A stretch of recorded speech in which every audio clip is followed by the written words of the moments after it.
बिस्मिल्लाहिर्रहमानिर्रहीम। तमाम मुसलमान और यूरोपी मुल्कों ने इसे तारीख़ का भयानक तरीन सफ़र करार दिया है।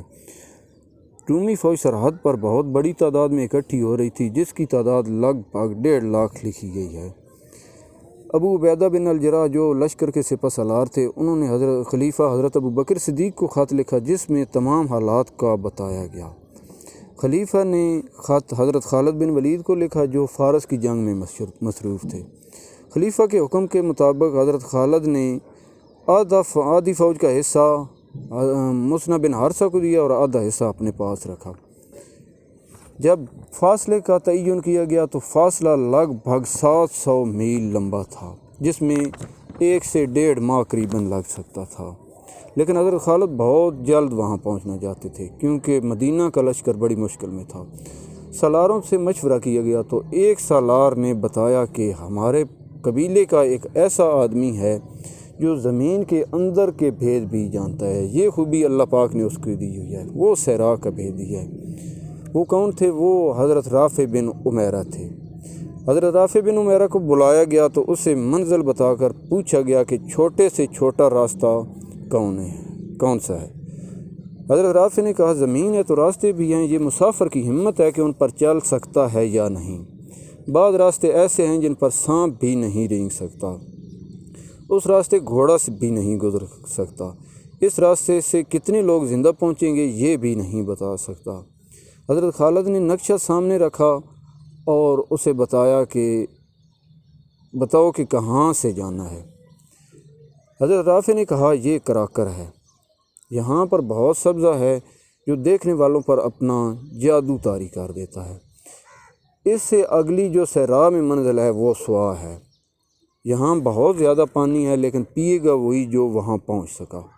मुर्रखीन के मुताबिक ये फ़ासला 120 मील बनता था, जो कि कुल 5 दिन की मुसाफिर बनती थी। जब हज़रत खालिद घोड़े पर सवार हुए सफ़र के लिए तो राफ़े ने कहा कि एक बार फिर सोच लो। हज़रत खालिद बिन वलीद ने कहा कि मैं वो हुक्म देता हूँ जो अल्लाह ताला देता है। हारते वो हैं जिनके इरादे कमज़ोर हों। अल्लाह की खुशनुदी हमें हासिल है, फिर अल्लाह की राह में जो मुसीबतें आएँ क्यों ना हम उन्हें बर्दाश्त करें। हज़रत खालिद ने हुक्म दिया कि तमाम औरतों और बच्चों को मदीना भेज दिया जाए। सालारों ने हर किसी लश्करी को तैयार कर दिया कि वो उस रास्ते पर जा रहे हैं जिस पर आज तक कोई लश्कर नहीं गया।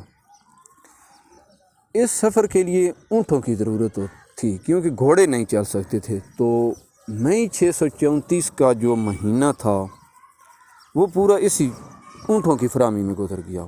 जून से 634 13 हिजरी शुरू हो गया। अब तो सहरा भी बिल्कुल जल रहा था। हज़रत खालिद ने कूच का हुक्म दिया। 9000 मुजाहिदीन इस खुद कुछ सफ़र पर जा रहे थे। कराकर तक सफ़र ऐसा ही था जैसा आम लश्कर का होता है। हज़रत मुसना बिन हारसा यहाँ तक साथ थे। यहाँ पहुँचकर जिस कदर पानी साथ ले जाया जा सकता था भर लिया गया। जब मुसना जुदा होने लगे तो कुछ इस तरह हज़रत खालिद बिन वलीद को गले मिले कि इसके बाद वो हज़रत खालिद और 9000 मुजाहिदीन को दोबारा कभी नहीं देख सकेंगे। हज़रत खालिद ऊँट पर सवार होने लगे तो राफ़े बिन उमैरा एक दफ़ा फिर आपके पास आए और कहा कि रास्ता बदल लें। हज़रत खालिद बोले, अल्लाह तुझे गारत करे राफ़े, क्या तू मुझे अल्लाह की राह से रोकता है? बस तू मेरा हुक्म मान। हज़रत मुसना बिन हारसा खड़े देखते रह गए। लश्कर चल पड़ा। हज़रत मुसना ने कहा कि अमीरुल मोमिनीन हज़रत अबू बकर ने ठीक कहा था कि अब कोई माँ खालिद जैसा बेटा पैदा नहीं करेगी। वही सहरा जो रात को ठंडा था दिन में जलने लगा। जब सूरज ऊपर आया तो ज़मीन से पानी के रंग के शोले उठने लगे। जब सूरज सर पर आया तो कोई एक दूसरे को पहचान नहीं सकता था। मुजाहिदीन ने एक जंगी तराना गाना शुरू किया, लेकिन हज़रत खालिद ने उन्हें रोक दिया, क्योंकि बोलने से ज़बान खुश्क हो रही थी। पहली शाम जब पड़ा हुआ तो हर कोई पानी पर टूट पड़ा। खाने की जगह भी पानी पिया। दूसरे दिन के सफ़र में मुजाहिदीन ने महसूस किया कि ये वो सहरा नहीं है जिसमें वो कई बार सफ़र कर चुके थे, बल्कि ये तो जहन्नम की तरह है। सहरा नहीं, आग का समंदर है। तीसरे दिन का सफ़र इस तरह हौलनाक हो गया कि टीलों और नशेबो फराज का इलाका शुरू हो गया। रेत के टीले आग की दीवारों की मानद नज़र आते थे। जगह जगह पर थोड़े थोड़े फासले पर मुड़ना पड़ता था और इससे भटक जाने का भी ख़तरा था। تیسری شام پڑاؤ کے وقت سب کے منہ کھلے ہوئے تھے۔ جب پانی پیا تو یہ ہولناک انکشاف ہوا کہ 5 دن کا پانی تیسرے روز ہی ختم ہو گیا ہے۔ چوتھے دن کا سفر قیامت سے کم نہ تھا، پانی کی ایک بوند نہ تھی۔ پیاس کا ایک اپنا اثر ہوتا ہے، لیکن صحرا کا اثر اپنا ہوتا ہے جو ذہن کو بگاڑ دیتا ہے۔ اونٹ پہ سے کسی نے چلا کر کہا، وہ پانی آ گیا، سب سے پہلے میں پانی پیوں گا۔ اونٹ سے کود کر ایک طرف دوڑ پڑا۔ 3-4 مجاہدین اس کے پیچھے گئے۔ حضرت رافع بن عمیرہ نے کہا کہ اسے اللہ کے سپرد کر دو، چھوڑ دو اسے۔ صحرا نے اپنی قربانیاں وصول کرنی شروع کر دی ہیں، اس کے پیچھے مت دوڑو، سب مرو گے۔ تھوڑی دیر بعد ایک مجاہد بے ہوش ہو کر اونٹ سے گر پڑا۔ ریت اور تپش کی وجہ سے کسی کی آنکھیں نہیں کھلتی تھیں۔ اونٹ تک ہارنے لگے، کوئی خوفناک آواز نکالتا، بیٹھنے کے لیے اگلی ٹانگوں کو دورہ کرتا اور ایک طرف لڑک جاتا۔ سب کی آنکھیں بند تھیں، دماغ بیکار ہو گئے تھے، لاشوں کی مانند ہو گئے تھے، اونٹوں کی پیٹھوں پر خود کو سنبھال نہیں سک رہے تھے۔ رات کو لشکر رکا تو تمام نے جاگتے رات گزار دی۔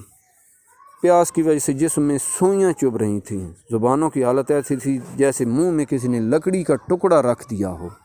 سفر کا آخری دن مجاہدین کو موت کا پیغام دینے لگا۔ مجاہدین اونٹوں پر بے ہوش ہو گئے، اونٹ بکھر گئے۔ یہ لشکر اب لشکر جیسا نہیں رہا تھا، رفتار خطرناک حد تک سست ہو گئی۔ یہ پانی کے بغیر دوسرا دن تھا، اور یہ اللہ پاک کا معجزہ تھا کہ وہ اب تک زندہ تھے۔ غروب آفتاب سے بہت پہلے خالد اپنا اونٹ حضرت رافع بن عمیرہ کے نزدیک لائے اور کہا، اے ابن عمیرہ۔ یہ الفاظ حضرت خالد نے بڑی مشکل سے نکالے۔ کیا اب ہمیں اس چشمے کے قریب نہیں ہونا چاہیے جس کا تو نے ذکر کیا تھا؟ سوا ایک ہی منزل دور رہ گیا ہوگا۔ اللہ تجھے سلامت رکھے اے ولید کے بیٹے۔ رافع نے کہا، میں عشوب چشم کا مریض تھا، صحرا نے میری آنکھوں کا نور ختم کر دیا ہے۔ کیا تو اندھا ہو گیا؟ حضرت خالد نے کہا، جو تو دیکھ سکتا تھا وہ ہم میں سے کوئی بھی نہیں دیکھ سکتا۔ طبری اور واقدی نے لکھا ہے کہ رافع کی بینائی ختم ہو گئی تھی، لیکن اس نے ذہن میں کچھ حساب رکھا ہوا تھا۔ اے ابن ولید، حضرت رافع نے کہا، لشکر کو یہیں روک دے، کچھ آدمیوں کو آگے بھیج، انہیں کہو کہ عورت کے پستانوں کے جیسے 2 ٹیلوں کو تلاش کریں۔ وہ آدمی جلد ہی واپس آ گیا اور کہا کہ ہم نے ایسے 2 ٹیلے دیکھے ہیں، اللہ کے کرم سے ہم ٹھیک راستے پر ہیں۔ رافع نے کہا، اب لشکر کو آگے لے چلو۔ رافع نے کہا، اب ان 2 ٹیلوں کے درمیان ایک کانٹوں والے درخت کو تلاش کرو، جو کوئی بڑا درخت نہیں ہوگا بلکہ چھوٹا سا کانٹوں والا درخت ہوگا جو دور سے نظر آ جائے گا جیسے ایک آدمی بیٹھا ہوا ہو۔ آدمی گھوم پھر کر واپس آ گیا اور یہ خبر سنائی کہ انہیں ٹیلوں کے درمیان اور دور دور تک کوئی درخت نظر نہیں آیا۔ رافع نے کہا، سمجھ لو ہم سب مر گئے۔ اس نے کچھ سوچ کر کہا، پھر جاؤ اور ٹیلوں کے درمیان ریت میں تلاش کرو۔ آدمی پھر گئے، برچھیاں اور تلواریں مار مار کر درخت کھوجنے لگے۔ انہیں ایک ریت کی ڈھیری سی نظر آئی۔ ریت ہٹائی تو ایک ٹونڈ مونڈ درخت نظر آیا جو خاردار تھا۔ اکھاڑ دو اس درخت کو، زمین کھود دو۔ زمین اتنی زیادہ نہیں کھودی گئی تھی کہ پانی نکل آیا اور ندی کی طرح بہنے لگا۔ گڑھے کو کھود کر کھلا کرتے گئے، یہ ایک وسیع تالاب بن گیا۔ مجاہدین پانی پر ٹوٹ پڑے۔ واقدی لکھتا ہے کہ یہ پانی اتنا زیادہ تھا کہ پورے لشکر نے پیا، اونٹوں نے پیا اور مشکیزیں بھی بھر لیے۔ تب انہیں معلوم ہوا کہ ان کے کچھ ساتھی پیچھے رہ گئے ہیں۔ کچھ مجاہدین واپس گئے۔ یہ منظر بڑا ہولناک تھا، جگہ جگہ مجاہدین بے ہوش پڑے تھے، ان کے منہ پر پانی ڈالا گیا اور وہ واپس لے آئے۔ خالد نے رافع کو کہا، گلے سے لگایا اور کہا، تو نے لشکر کو بچا لیا۔ رافع نے کہا، میں نے نہیں، اللہ نے بچایا ہے۔ میں 30 سال پہلے اپنے والد کے ساتھ اس چشمے پر آیا تھا جب میں ایک کم سن لڑکا تھا۔